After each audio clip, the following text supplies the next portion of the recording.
front of me, and it's beautiful and alien and huge. That was a sort of seminal moment for me, and I think that's part of what we want to capture in REACH. Something that was core to the game at the beginning was that sense of wonder and exploration. We started with a series of events. We basically set out like, okay, from this date on REACH to this date, we built a military campaign. We all had a desire to really flesh out the backstory of what happened prior to Master Chief and Cortana even entering the picture. We knew there were other Spartans, and it just seemed like such a rich area to tell a character-driven story with new characters.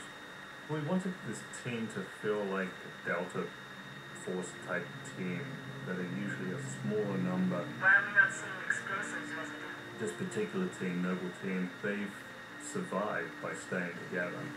You're Noble 6, you're a replacement for a Spartan that's died.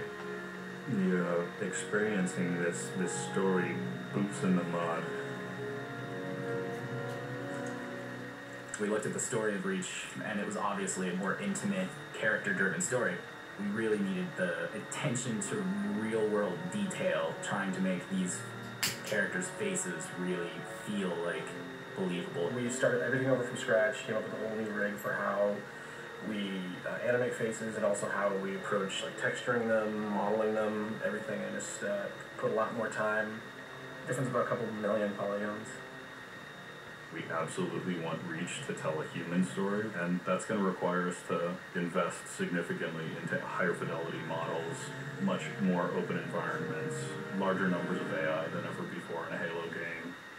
To pull off the vision for what we had for this game, we ended up gutting almost every part of the engine, retooling things to make it run faster, to make it run better, look better. We had to throw out all of our technical systems. We had to then throw out the content that went with it because that content didn't represent the new bar we were going for.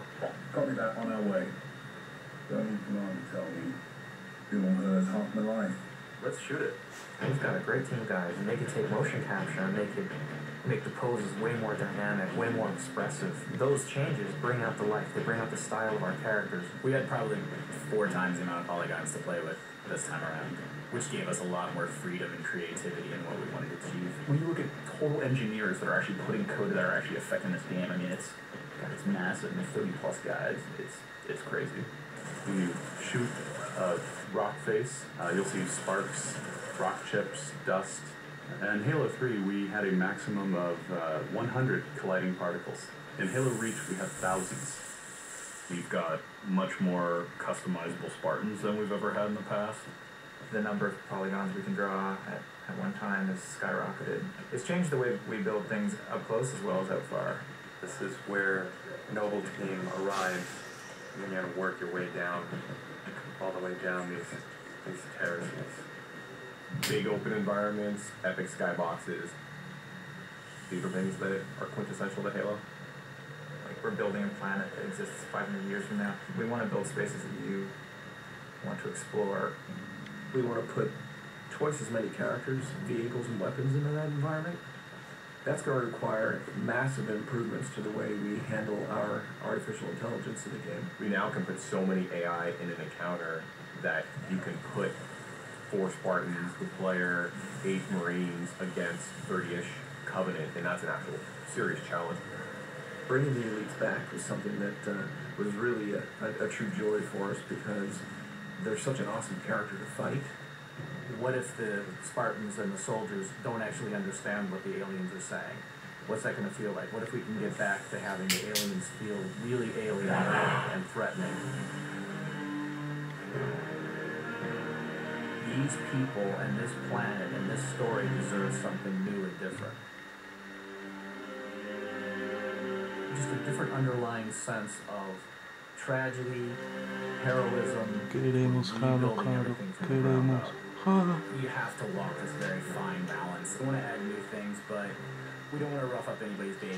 I mean, that's the whole thing about the crazy sausage that is Bungie's Halo REACH.HD.MOD universe, is that we've sort of developed this this gameplay that every person has a different event that they like, and I still think that we still struggle to figure out exactly what, what can we add or remove without pissing off certain people of the population. We looked at the Halo 3 assault rifle, and it really does feel kind of dated. It fit the tech then, but now we have all of these new polygons to play with.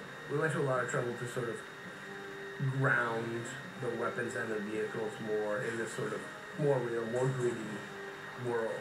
We refined a lot of the weapons to push them into their particular role, and that role is defined a lot by range and the range of combat that you're going to play. For instance, the DMR, which is a sort of medium to long range suppression marksman rifle. It's going to be a sandbox game. It's not going to be a carefully scripted game where every movement of the AI is controlled by a mission designer. It's much broader than that. It allows the player to deal with encounters in their own specific way. There's definitely going to be offhand grenade throwing. There's definitely going to be vehicles.